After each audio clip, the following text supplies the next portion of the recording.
안녕하세요. 저는 박영희입니다. 올해 62세이고 20년째 롯데마트에서 계산원으로 일하고 있어요.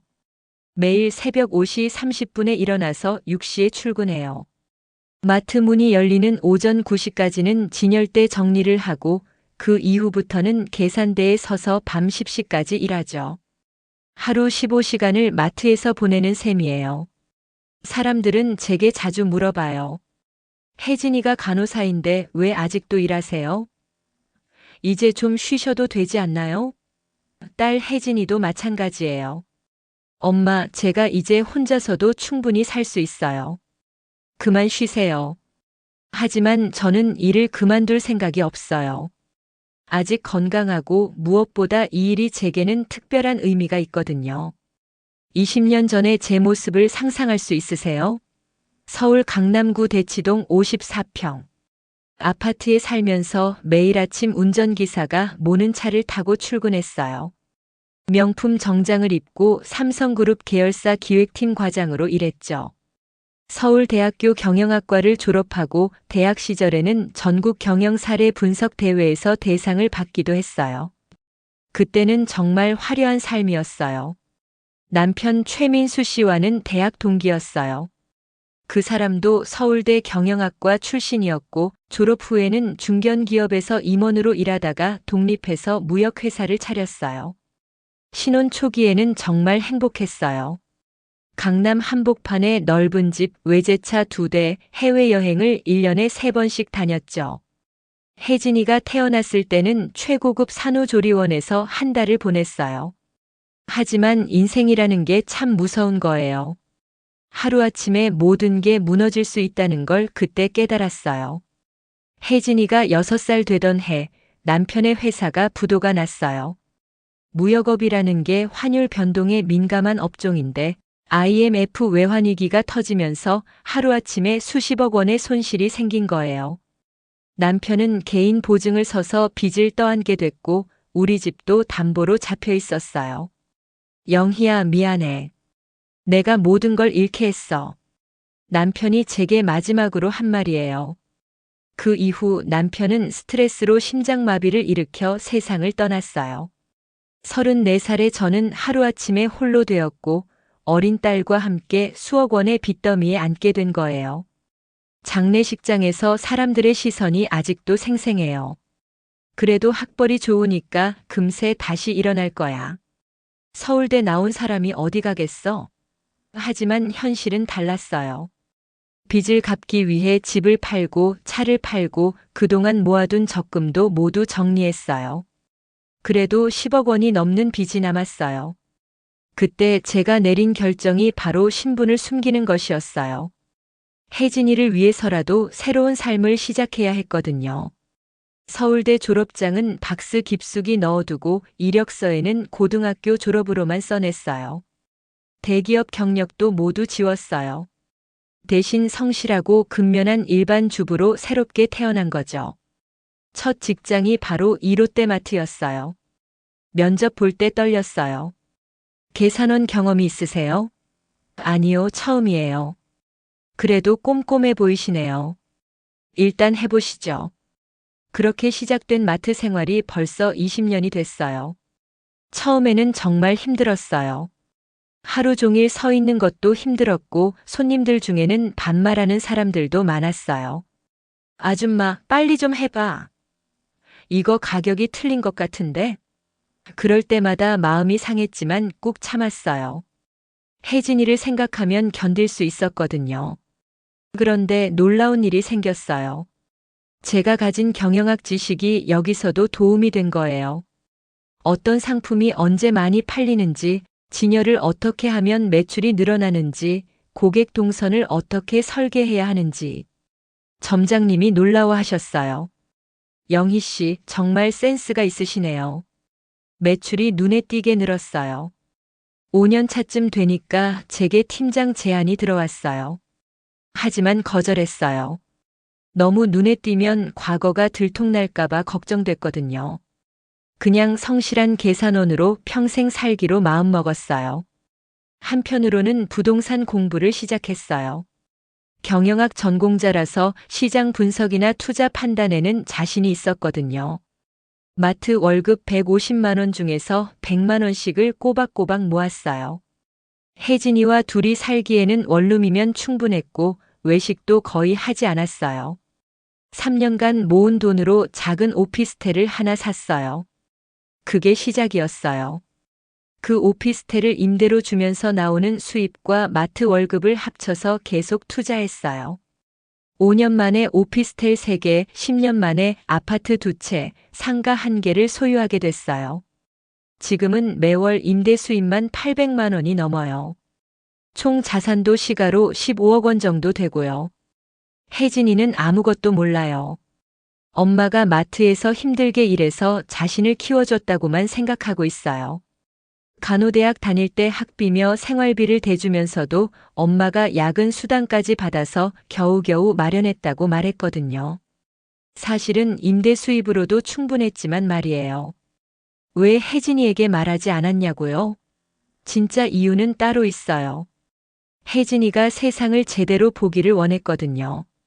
가난하다고 무시당하는 게 어떤 기분인지, 성실하게 일하는 사람들이 얼마나 소중한지 몸소 느끼게 하고 싶었어요. 그래야 진짜 인격을 갖춘 사람이 될 수 있다고 생각했거든요. 그리고 또 하나 저는 복수를 꿈꿔왔어요. 언젠가는 저를 무시했던 사람들에게 제대로 된 반격을 해주고 싶었어요. 20년 전 남편 장례식에서 그래도 혜진이는 공부 못할 것 같은데? 라고 수군거렸던 사람들, 과부집 애가 뭘 할 수 있겠어? 라고 비웃었던 사람들 말이에요.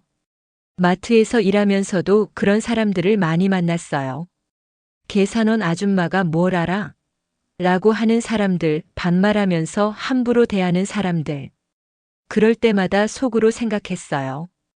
언젠가는 너희들이 나를 우러러보는 날이 올 거야. 혜진이가 간호사가 되고 나서는 더욱 확신이 생겼어요. 제 교육 방침이 옳았다는 걸 증명해 준 거예요. 혜진이는 정말 착하고 성실한 아이로 자랐어요.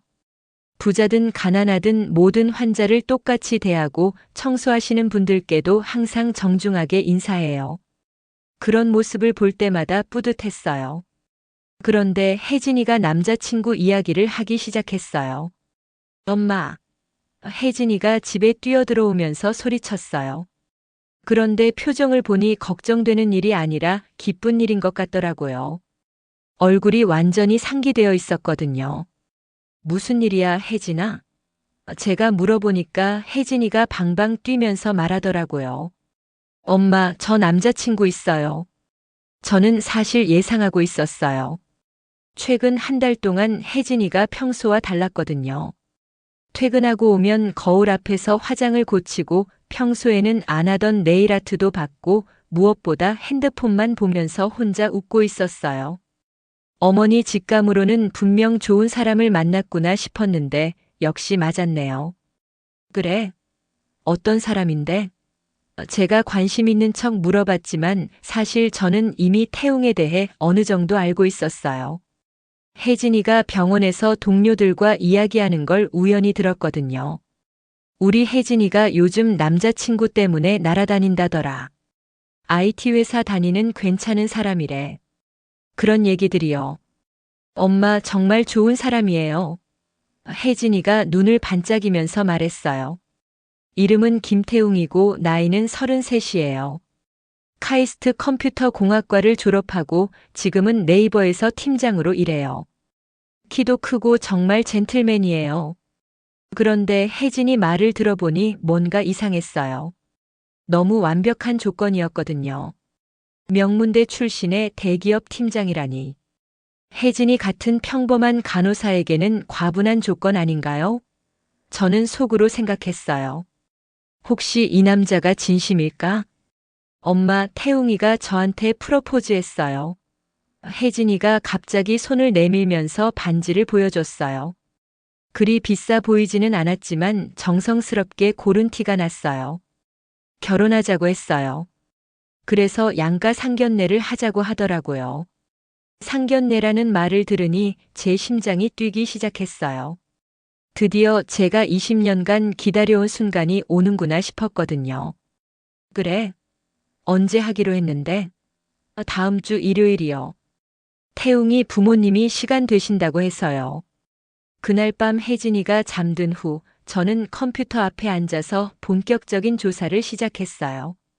김태웅 33세 카이스트 컴퓨터공학과 졸업, 네이버 클라우드 부서 팀장. 연봉은 대략 1억 2천만 원 정도 되는 것 같았어요. 겉으로 보기에는 정말 괜찮은 조건이었어요. 그런데 문제는 가족 관계였어요. 어머니 이순자 62세, 지역 농협은행에서 30년 근무 후 지점장으로 퇴직.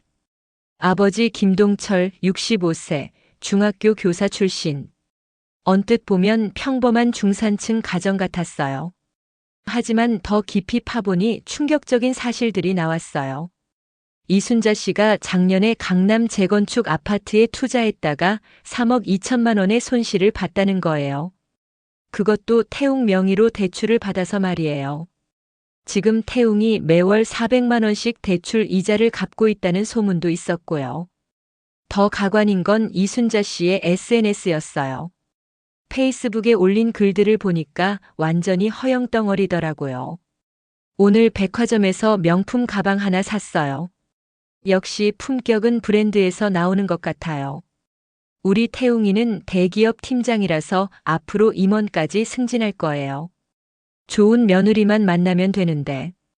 그런 글들을 보면서 저는 확신했어요. 이 여자는 분명히 혜진이를 무시할 거라고. 그리고 제 직업을 알면 더욱 심하게 깔볼 거라고요. 며칠 후 혜진이가 또 집에 와서 말하더라고요. 엄마, 태웅이 어머니가 좀 까다로우시대요. 며느리 조건을 많이 따진다고. 혜진이 얼굴에 걱정이 가득했어요. 혹시 엄마 직업 때문에 뭐라고 하시면 어떡하지? 저는 혜진이를 안심시켜줬어요. 괜찮아, 혜진아. 엄마가 부끄러운 일 하는 거 아니잖아. 정직하게 일해서 너 키운 거고 그거면 충분해. 하지만 속으로는 다른 생각을 하고 있었어요. 이순자 씨, 당신이 얼마나 무시하는지 보자. 그리고 나중에 어떤 표정을 짓는지도 보자. 태웅도 한번 집에 놀러 왔어요. 첫인상은 나쁘지 않았어요. 키도 크고 예의도 바른 편이었어요. 어머님 안녕하세요. 항상 혜진이한테 어머님 이야기 많이 들었어요. 정중하게 인사하는 모습이 괜찮아 보였어요. 그런데 대화를 나누다 보니 뭔가 어정쩡한 면이 있었어요. 어머님은 어떤 일을 하세요? 제가 마트에서 계산원으로 일해요라고 대답하니까 잠깐 당황하는 기색이 보였어요. 아, 그러시구나. 그리고는 금세 화제를 다른 쪽으로 돌리더라고요. 역시 이 집안 사람들은 다 똑같구나. 저는 속으로 생각했어요. 겉으로는 예의 바른 척하지만 속으로는 무시하고 있는 거죠. 그날 저녁 태웅이 돌아간 후 혜진이가 제게 말했어요. 엄마, 태웅이가 어머니께 좋은 인상을 받았대요. 성실하고 따뜻한 분 같다고 하더라고요. 하지만 저는 태웅의 진심을 의심했어요. 정말로 그렇게 생각한다면 왜 제 직업을 듣고 당황했을까요? 며칠 후 혜진이가 또 다른 소식을 가져왔어요. 엄마, 태웅이 어머니가 상견례 장소를 정하셨대요. 강남의 한정식 레스토랑이래요. 굉장히 고급진 곳이라고 하네요. 혜진이가 걱정스러운 표정으로 말했어요. 혹시 너무 비싼 곳 아닐까요? 우리가 부담스러워 하실까봐. 저는 혜진이를 안심시켜줬어요. 괜찮아, 혜진아. 그 정도는 충분히 감당할 수 있어. 사실 강남의 웬만한 고급 레스토랑이야 제게는 식은 죽 먹기였어요. 매월 800만 원씩 임대 수입이 들어오는데 한 끼 식사비가 뭐 그리 부담되겠어요? 그런데 이순자 씨가 굳이 그런 비싼 곳을 택한 이유가 뻔했어요. 상대방을 위축시키려는 심산이죠. 마트 계산원이 강남 고급 레스토랑에서 밥 먹어봤겠어? 그런 생각으로 선택한 거예요. 상견례 날짜가 다가오면서 혜진이는 점점 더 긴장했어요. 엄마, 저 정말 떨려요. 태웅이 부모님이 저를 마음에 들어 하실까요? 엄마도 너무 부담 갖지 마세요. 저 때문에 힘드시는 거 아니에요? 저는 혜진이를 달래주면서도 속으로는 완벽한 계획을 세우고 있었어요. 우선 옷부터 신경 써야겠더라고요. 너무 비싸 보이면 의심받을 수 있으니까 적당히 단정한 옷을 골랐어요. 백화점에서 50만 원짜리 정장을 하나 샀죠. 비싸지도 싸지도 않은 딱 중간 정도의 옷이요. 그리고 가방에는 중요한 서류들을 준비해 뒀어요. 제 통장 내역, 부동산 등기부 등본, 그리고 가장 중요한 서울대 졸업장까지. 모든 게 완벽하게 준비됐어요. 상견례 이틀 전 태웅이 혜진이에게 전화했대요. 혜진아, 우리 어머니가 좀 까다로울 수도 있어. 그래도 너무 신경 쓰지 마. 내가 다 알아서 할게. 그 말을 들은 혜진이가 저에게 말했어요. 엄마, 태웅이가 자기 어머니 성격이 좀 예민하시다고 미리 양해를 구하더라고요. 예민하다고? 저는 속으로 웃었어요. 그냥 솔직하게 우리 어머니가 좀 속물이에요 라고 말하지 그래요? 예민한 거와 속물인 거는 다른 건데 말이에요. 하루 전날 밤 저는 마지막 점검을 했어요. 혹시 제가 놓친 게 있는지 다시 한번 확인해 봤어요. 이순자 씨의 투자 실패 내역, 태웅의 대출 현황, 그리고 그들이 지금 얼마나 경제적으로 어려운 상황인지까지 모든 정보가 완벽하게 정리되어 있었어요. 그날 밤 잠자리에 들면서 저는 생각했어요. 내일이면 20년간의 복수가 시작되는구나. 가슴이 두근거렸어요. 설레기도 했고 긴장되기도 했어요. 하지만 무엇보다 통쾌할 거라는 확신이 들었어요. 상견례 당일 아침 혜진이가 저를 깨웠어요. 엄마 일어나세요. 오늘이에요. 혜진이도 엄청 긴장한 게 보였어요. 평소보다 1시간 일찍 일어나서 화장도 진하게 하고 옷도 여러 번 갈아입었어요. 혜진아, 너무 긴장하지 마. 엄마가 있잖아. 저는 혜진이를 안심시켜줬지만 사실 저도 마음이 복잡했어요. 오늘 이 일이 끝나면 혜진이도 제 진짜 모습을 알게 될 테니까요. 20년간 숨겨왔던 모든 비밀이 드러나는 거죠. 레스토랑으로 가는 택시 안에서 혜진이가 말했어요. 엄마, 혹시 태웅이 부모님이 저희를 무시하면 어떡하죠? 저는 딸의 손을 꼭 잡고 말했어요. 혜진아, 무시당할 이유가 없어. 우리는 떳떳하게 살아왔잖아.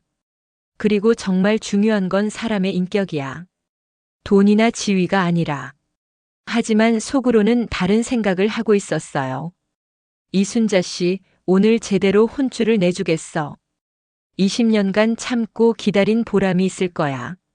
드디어 레스토랑에 도착했어요. 강남의 유명한 한정식 집이었어요. 겉으로 보기에도 정말 고급스러운 곳이었어요. 혜진이가 엄마 여기 정말 비싸 보여요 라고 걱정하자 저는 괜찮다고 대답했어요. 우리가 들어가니 태웅 부모님이 이미 와 있었어요. 이순자 씨를 처음 본 순간 저는 직감했어요. 아, 이 여자구나. 전형적인 허영덩어리. 명품 가방에 과도한 액세서리, 억지로 젊어 보이려는 화장. 모든 게 제 예상과 일치했어요. 이제 진짜 게임이 시작되는 거예요.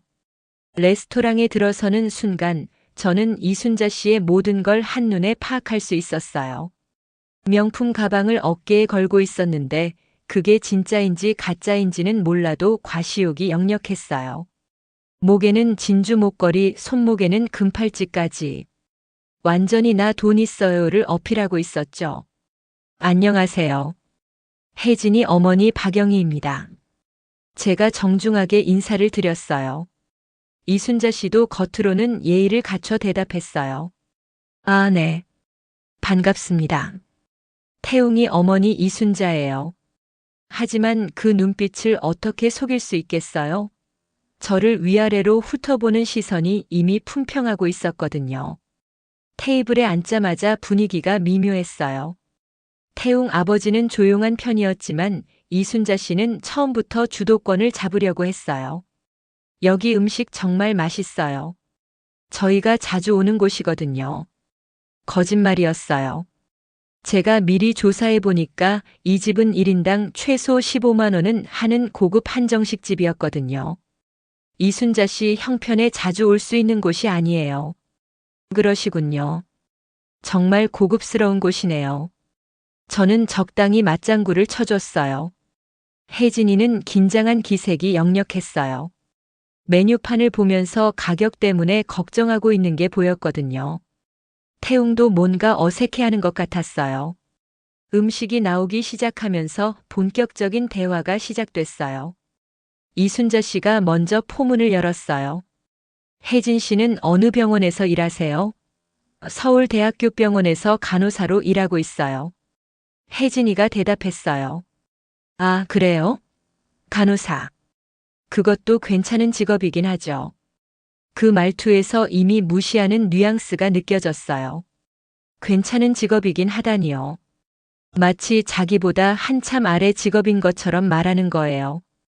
저는 속으로 웃었어요. 시작됐구나. 그런데 어머님은 어떤 일을 하세요? 드디어 저에 대한 질문이 나왔어요. 이순자 씨의 눈빛이 예리해졌어요. 아마 제가 어떤 대답을 할지 궁금했을 거예요. 저는 마트에서 계산원으로 일하고 있어요. 저는 담담하게 대답했어요. 그 순간 이순자 씨의 표정이 확 변했어요. 놀란 듯한 표정을 잠깐 짓더니 이내 무시하는 눈빛으로 바뀌었어요. 아, 그러시구나. 마트에서. 말끝을 흐리면서 태웅을 쳐다봤어요. 마치 내가 이런 걸 미리 말하지 않았어? 라는 표정이었어요. 태웅도 당황하는 기색이 역력했어요. 어머니, 혜진이 어머님은 정말 성실하신 분이세요. 변명조로 말했지만 힘이 없었어요. 이순자 씨는 저를 다시 한번 위아래로 훑어보더니 말했어요. 그러시군요. 그럼 학력은 어떻게 되세요? 이 질문이 나올 줄 알았어요. 저는 계획대로 대답했어요. 고등학교를 졸업했습니다. 아, 이순자 씨가 실망한 듯한 표정을 지었어요. 이제 완전히 저를 깔보기 시작한 거죠. 그 다음부터는 노골적이었어요.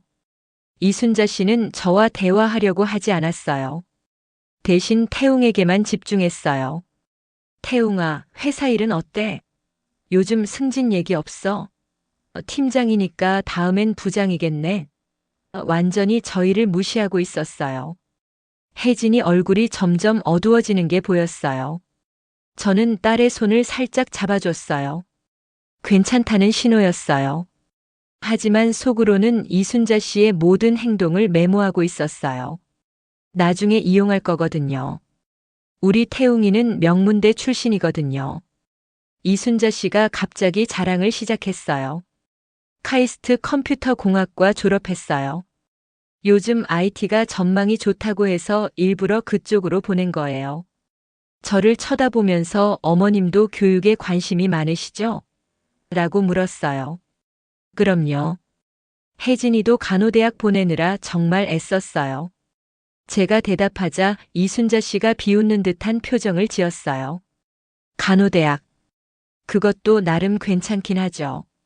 그런데 요즘은 4년제 대학을 나와야 대우를 받는다고 하던데. 혜진이가 얼굴을 붉혔어요.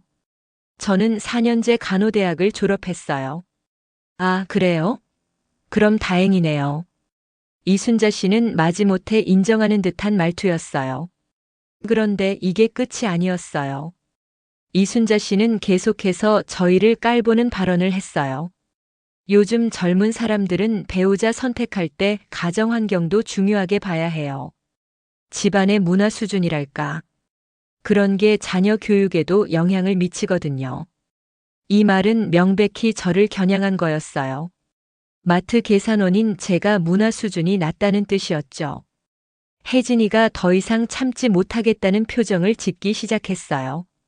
저희 집안은 원래 교육을 중시하는 편이에요. 이순자 씨가 계속 자랑했어요. 저도 은행에서 30년 근무했고 지점장까지 했거든요. 남편도 교사였고요. 그러니까 태웅이가 이렇게 잘 자랄 수 있었던 거죠. 거짓말투성이었어요. 제가 조사한 바로는 이순자 씨 남편은 시골 중학교 교사였고 이순자 씨도 지역 농협은행의 말단 직원에서 시작해서 겨우 지점장까지 올라간 거였어요. 그것도 정말 작은 지점의 지점장이었고요. 음식이 계속 나왔지만 분위기는 점점 더 어색해졌어요. 이순자 씨는 저와는 거의 대화하지 않았고 혜진이에게도 시큰둥한 반응을 보였어요. 태웅은 중간에서 어정쩡하게 있었고요. 그런데 결정적인 순간이 왔어요. 디저트가 나온 후에 이순자 씨가 본격적으로 본색을 드러낸 거예요. 솔직히 말씀드리면요. 이순자 씨가 갑자기 진지한 표정을 지으며 말을 시작했어요. 저희는 태웅이 결혼 상대로 좀 더 어떻게 말하면 좋을까요? 제 심장이 빨리 뛰기 시작했어요. 드디어 본색을 드러내는구나 싶었거든요. 교육 수준과 사회적 지위가 비슷한 집안을 원해요. 이순자 씨가 정말 노골적으로 말했어요. 마트 계산원이라는 직업이 나쁘다는 건 아니에요. 하지만 우리 집안과는 격이 맞지 않는 것 같아요. 격이 맞지 않는다고? 저는 속으로 비웃었어요. 투자 실패로 3억 넘게 날린 주제에 무슨 격을 따지는 거죠? 태웅 명의로 대출받아서 이자 갚느라 허덕이는 주제의 말이에요. 혜진이 얼굴이 하얗게 변했어요. 어머님, 그런 식으로 말씀하시면 안 돼요. 혜진이가 떨리는 목소리로 항의했어요. 하지만 이순자 씨는 막무가내였어요. 왜 안 돼요? 사실을 말하는 건데. 태웅은 여전히 제대로 된 반응을 보이지 않았어요. 어머니, 너무 심한 것 같아요. 이렇게 약하게 중얼거릴 뿐이었어요. 어머니를 제대로 말리지도 못하고 혜진이를 보호하지도 못했어요. 심하긴 뭐가 심해요? 이순자 씨가 목소리를 높였어요. 현실적으로 생각해 보세요. 태웅이는 대기업 팀장이에요. 앞으로 임원까지 될 수 있는 사람이고요. 그런 사람이 마트 계산원 딸과 결혼한다는 게 말이 되나요? 이제 정말 참을 수가 없었어요. 주변 테이블의 다른 손님들도 저희를 쳐다보기 시작했어요. 어떤 사람은 수군거리기도 했고요. 혜진이는 눈물이 고이기 시작했어요. 그리고 솔직히 말해서 이순자 씨가 더욱 독설을 퍼부었어요. 30평 자가 주택이 있다고 하셨는데 그것도 의심스러워요. 마트 계산원이 무슨 돈으로 집을 사요? 혹시 전세 아닌가요? 이 말을 들었을 때 정말 화가 났어요.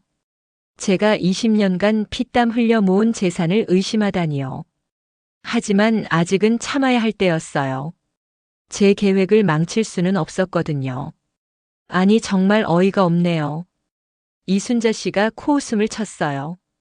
처음부터 우리를 속이려고 했구나. 마트 계산원 주제에 무슨 집이 있다고. 태웅 아버지도 한마디 거들었어요. 여보, 너무 심한 거 아냐? 하지만 말뿐이었어요. 진짜로 말리려는 것 같지는 않았어요. 심하긴 뭐가 심해요? 이순자 씨가 완전히 흥분했어요. 청소나 하는 사람이 감히 우리 아들과 결혼하겠다고 나서는 게 더 심한 거 아닌가요? 그 순간 저는 결심했어요. 이제 참을 필요가 없겠구나. 20년간 준비해온 복수를 시작할 때가 왔구나. 혜진이가 일어서려고 하는 걸 제가 조용히 말렸어요. 혜진아, 잠깐만. 그리고 이순자 씨를 똑바로 쳐다봤어요. 순자 씨, 할 말이 다 끝났나요? 뭐라고요? 순자 씨라고 불렀어요? 이순자 씨가 더욱 화를 냈어요. 나이도 모르고. 저는 차분하게 가방에서 서류를 꺼내기 시작했어요. 20년간 기다려온 이 순간을 위해서요. 이제 진짜 게임이 시작되는 거예요. 저는 천천히 미소를 지으며 가방에서 서류 봉투를 꺼냈어요. 이순자 씨가 나이도 모르고 라며 소리치고 있었지만 저는 전혀 당황하지 않았어요. 오히려 마음이 차분해졌어요. 순자 씨, 잠깐만요. 제가 할 말이 있어요. 저는 조용하지만 단호한 목소리로 말했어요. 레스토랑 안이 갑자기 조용해졌어요. 다른 테이블 손님들도 저희 쪽을 주목하기 시작했어요. 첫 번째 서류를 꺼내 들었어요. 부동산 투자 관련 자료였어요. 순자 씨, 혹시 작년 5월에 강남구 대치동 아파트에 투자하신 일 기억나세요? 이순자 씨의 얼굴이 순식간에 하얗게 변했어요. 그게 어떻게 3억 2천만 원 투자하셨다가 시장 하락으로 손실 보신 일 말이에요. 제가 계속 말했어요. 그것도 태웅 씨 명의로 대출받아서요. 지금도 매월 이자 400만 원씩 갚고 계시죠? 태웅이 깜짝 놀라며 어머니를 쳐다봤어요. 어머니, 이게 무슨 말이에요? 이순자 씨는 말을 잇지 못했어요. 입만 벌리고 있을 뿐이었어요. 저도 부동산 투자를 좀 해요. 제가 여유롭게 말했어요. 업계가 좁거든요. 그래서 누가 어떤 투자를 했는지 다 알 수 있어요. 특히 실패한 투자는 더욱 빨리 소문나죠. 이순자 씨가 벌떡 일어서려고 했지만 저는 아직 끝나지 않았어요. 두 번째 서류를 꺼냈어요. 제 은행 통장 내역이었어요. 그리고 이것도 보세요. 통장을 테이블 위에 펼쳐 놓았어요. 매월 임대 수입 800만 원이 꼬박꼬박 들어오는 내역이 선명하게 보였어요. 마트 월급 외에 부동산 임대 수입이 매월 이 정도 들어와요. 20년간 차곡차곡 모은 결과죠. 혜진이가 깜짝 놀라며 저를 쳐다봤어요. 엄마, 이게 뭐예요? 저는 딸에게 미소를 지어 보였어요. 혜진아, 미안해. 엄마가 숨긴 게 있었어. 이순자 씨는 완전히 패닉 상태였어요. 이게 말이 되나요? 마트 계산원이 어떻게 이런 자산을 가질 수 있냐고요? 제가 이순자 씨의 말을 받아줬어요. 그 이유는 곧 알게 될 거예요. 세 번째 서류를 꺼냈어요. 부동산 등기부등본이었어요. 현재 제가 소유하고 있는 부동산 목록이에요. 아파트 3채, 오피스텔 5개, 상가 2개. 총 시가 15억 정도 되네요. 레스토랑 안이 완전히 조용해졌어요. 다른 손님들도 모두 저희 테이블을 주시하고 있었어요. 태웅은 입이 떡 벌어진 채로 서류를 쳐다봤어요. 그런데 이게 가장 중요한 서류예요. 제가 마지막 봉투를 열었어요. 서울대학교 졸업장이 나왔어요. 서울대학교 경영학과 1983년 졸업, 박영희. 이순자 씨가 기절할 뻔했어요. 이게 무슨 사기야? 사기요? 제가 웃으며 말했어요. 전 한 번도 거짓말하지 않았어요. 마트에서 계산원으로 일한다고 했고 실제로 20년간 성실히 일했어요. 고등학교 졸업이라고 했는데 그것도 사실이에요. 대학교 졸업이라고 하지 않았잖아요.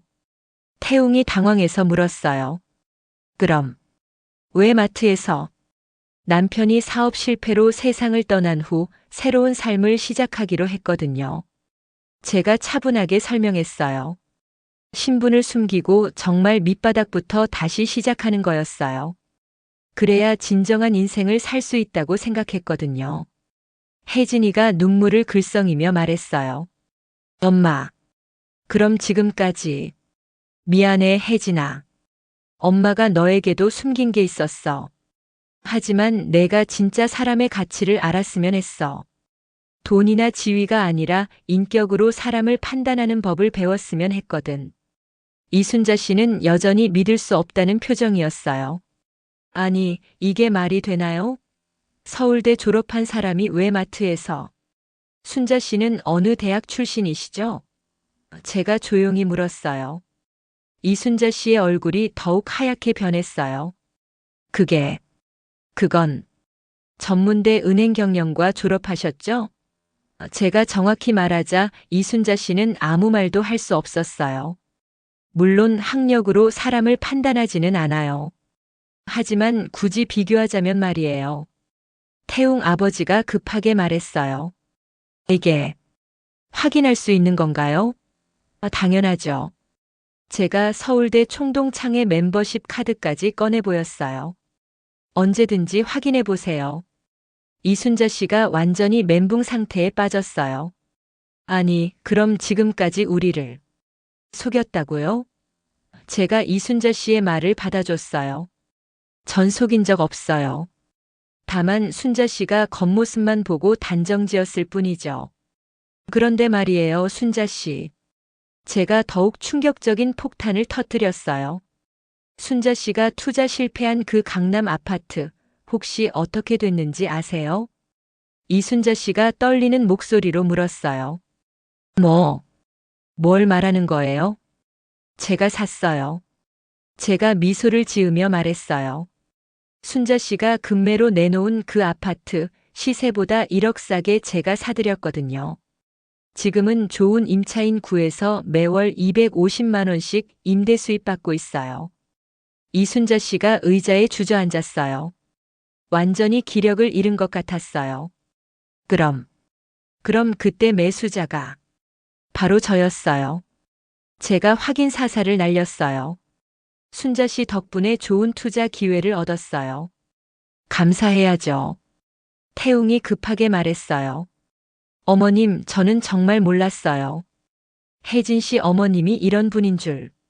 이런 분이라니요? 제가 태웅을 쳐다봤어요. 전 여전히 마트 계산원이에요. 그게 제 직업이고 자랑스러운 일이에요. 혜진이가 저를 바라보며 말했어요. 엄마, 그럼 지금까지 왜? 혜진아, 엄마는 내가 진짜 사람의 가치를 알기를 원했어. 돈이나 지위로 사람을 판단하지 않고 인격으로 사람을 보는 법을 배우기를 원했거든. 그리고 이런 상황도 미리 예상했어요. 제가 이순자 씨를 쳐다보며 말했어요. 20년간 마트에서 일하면서 순자 씨 같은 사람들을 많이 봤거든요. 겉모습만 보고 사람을 판단하는 사람들 말이에요. 이순자 씨가 마지막 발악을 했어요. 그래도 마트 계산원은 마트 계산원 아닌가요? 맞아요. 제가 당당하게 대답했어요. 저는 마트 계산원이에요. 그리고 그 일을 20년간 성실히 해왔어요. 그게 제 자랑이에요. 하지만 순자 씨는 뭐예요? 제가 반격을 시작했어요. 투자 실패로 아들 명의로 빚을 지게 만들고 그러면서도 다른 사람 집안을 품평하는 거예요? 그게 순자 씨가 말하는 격인가요? 태웅이 어머니를 말리려고 했어요. 어머니, 그만하세요. 하지만 이미 늦었어요. 이순자 씨는 완전히 무너진 상태였어요. 그리고 한 가지 더요. 제가 마지막 카드를 꺼냈어요. 순자 씨가 은행에서 퇴직할 때 받은 퇴직금 전부 부동산 투자로 날리셨죠? 지금 생활비도 태웅 씨가 대주고 있고요. 이순자 씨가 완전히 기절할 뻔했어요. 태웅도 충격받은 표정이었어요. 어머니, 이게 사실이에요? 태웅 씨, 어머니가 말씀 안 하셨나요? 제가 동정하는 듯한 표정으로 말했어요. 어머니 생활비까지 태웅 씨가 감당하고 계신다는 걸요. 그래서 태웅 씨도 경제적으로 여유가 없으시잖아요. 주변 테이블 사람들이 수군거리기 시작했어요.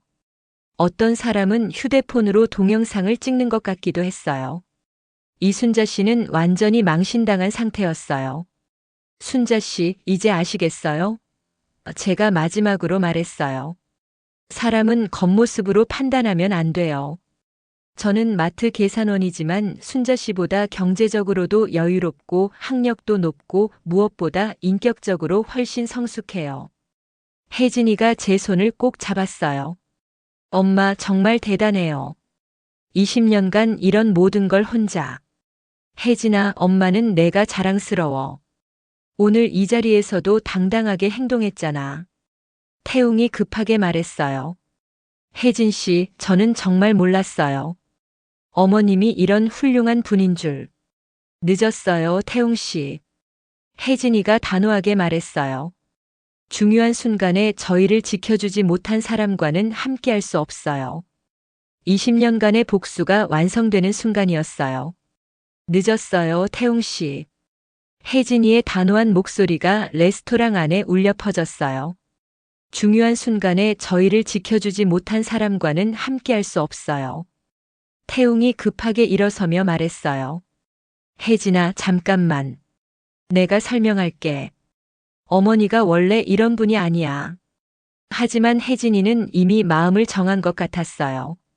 가방에서 작은 상자를 꺼내더니 테이블 위에 놓았어요.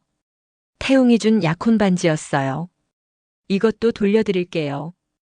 혜진이의 목소리는 차갑지만 떨리지 않았어요.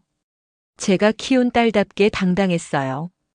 태웅 씨, 저는 사랑하는 사람의 가족이 모욕당할 때 지켜주지 못하는 사람과는 결혼할 수 없어요.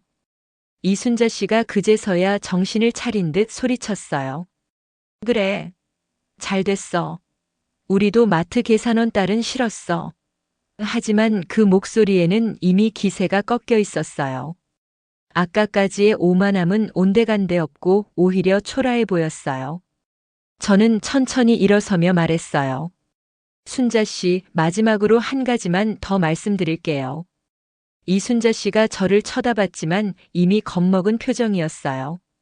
순자 씨가 아까 우리 집 30평 아파트가 거짓말이라고 하셨죠? 가방에서 또 다른 서류를 꺼냈어요.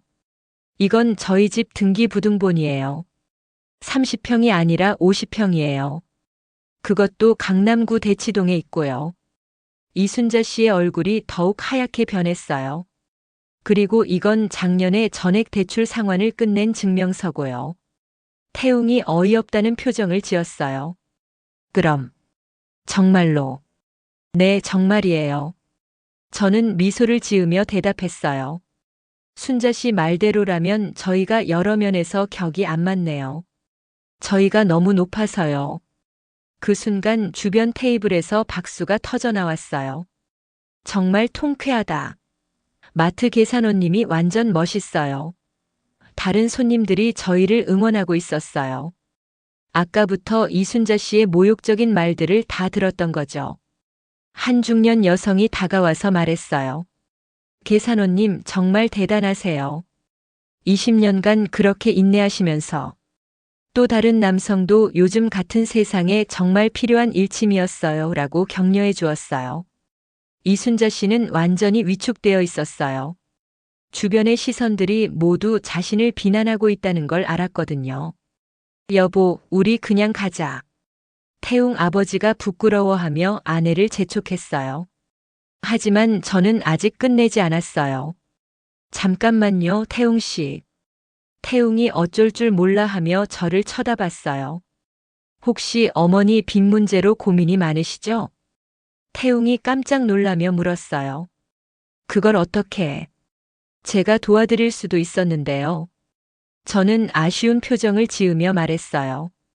저희 혜진이와 결혼하셨다면 3억 정도는 충분히 지원해 드릴 수 있었거든요.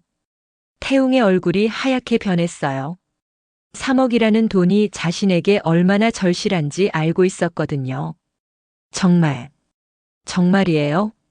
물론이죠. 저는 통장을 보여주며 말했어요. 이 정도 자산이 있으면 그런 도움은 어렵지 않아요. 하지만 이제는 불가능하죠. 혜진이가 차갑게 말했어요. 저희를 무시한 대가예요. 태웅이 급하게 혜진아, 다시 생각해봐. 우리가 사랑했던 사이잖아라고 애원했어요. 사랑이요? 혜진이가 슬프게 웃었어요. 진짜 사랑이었다면 어머니가 저희를 모욕할 때 막아서셨을 거예요. 한 번도 저희 편에 서주지 않으셨잖아요. 이순자 씨가 마지막 발악을 했어요. 그래도 마트 계산원은 마트 계산원이야. 돈이 있다고 해서 신분이 바뀌는 건 아니잖아. 맞아요. 저는 당당하게 대답했어요. 저는 마트 계산원이에요. 그리고 그 일을 하는 게 자랑스러워요. 하지만 순자 씨는 뭐예요? 투자 실패한 허영덩어리 아닌가요? 주변에서 오하는 감탄사가 터져 나왔어요. 완전히 일침을 놓은 거였거든요. 그리고 한 가지 더 알려드릴게요. 저는 마지막 폭탄을 터뜨렸어요. 순자 씨가 은행에서 퇴직할 때까지 모은 전 재산, 그거 다 날리고 지금은 아들 등골 빼먹고 사시는 거 맞죠? 이순자 씨가 완전히 기절할 뻔했어요. 태웅도 충격받은 표정이었어요. 어머니, 이게 사실이에요? 태웅 씨, 어머니가 매월 생활비로 얼마나 가져가시는지 아세요?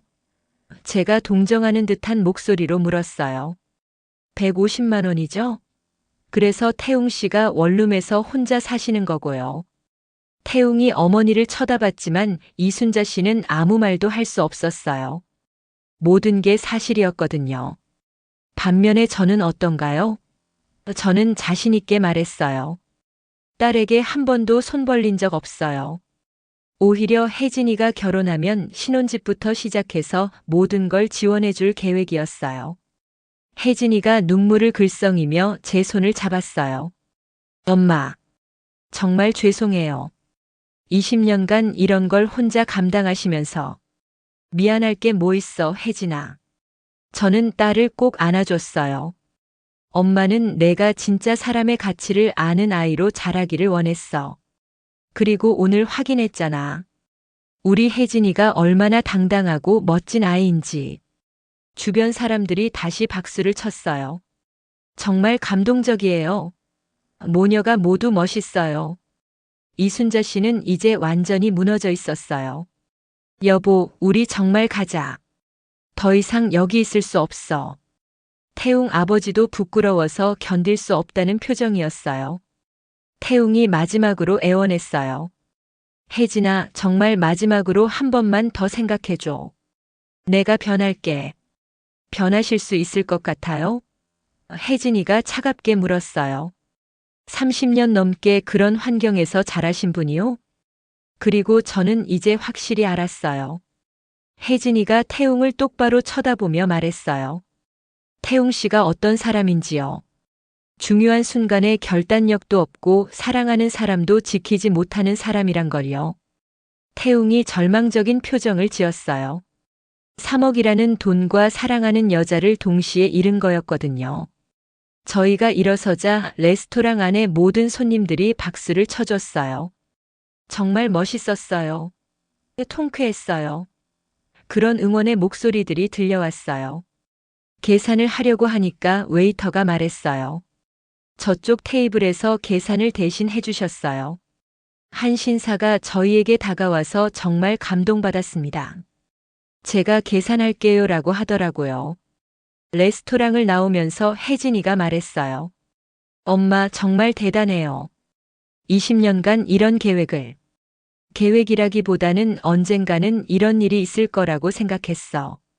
저는 딸에게 말했어요. 그래서 항상 준비하고 있었던 거야. 택시를 타고 집으로 가는 길에 혜진이가 물었어요. 엄마, 그럼 이제 마트 일은 계속할 거야? 저는 단호하게 대답했어요. 그게 내 일이고 자랑스러운 일이니까. 하지만 이제는 다를 거야. 혜진이가 웃으며 말했어요. 엄마의 진짜 모습을 알았으니까. 그날 밤 제가 마트에 출근하니까 동료들이 이미 소문을 들었더라고요. SNS에 동영상이 올라가서 순식간에 퍼진 거였어요. 영희 언니 정말 대박이에요. 완전 속이 시원했어요. 며칠 후 혜진이가 말해줬어요. 태웅이 회사에서도 완전히 신뢰를 잃었다고요. 어머니 빚 때문에 숨기고 있었던 것도 들통났고 중요한 순간에 결단력 없는 모습도 동료들이 다 봤대요. 더 가관인 건 이순자 씨예요. 혜진이가 웃으며 말했어요. 동네에서 완전히 망신당해서 이사 간다는 소문이 있어요. 한 달 후 태웅이 마지막으로 연락을 했대요. 사과하고 싶다고 다시 만나달라고요. 하지만 혜진이는 단호하게 거절했어요. 끝난 일이에요. 그런데 엄마. 혜진이가 어느 날 물었어요. 정말 3억 도와줄 수 있었어요? 당연하지. 저는 웃으며 대답했어요. 하지만 그런 사람들에게 도움을 줄 생각은 없어. 6개월 후 저는 여전히 마트에서 일하고 있어요. 하지만 이제는 모든 게 달라요. 동료들도 손님들도 저를 다르게 봐요. 존경하는 시선으로요. 영희 씨 정말 대단해요. 그런 비밀을 20년간 숨기면서 점장님도 저를 완전히 다르게 대해요.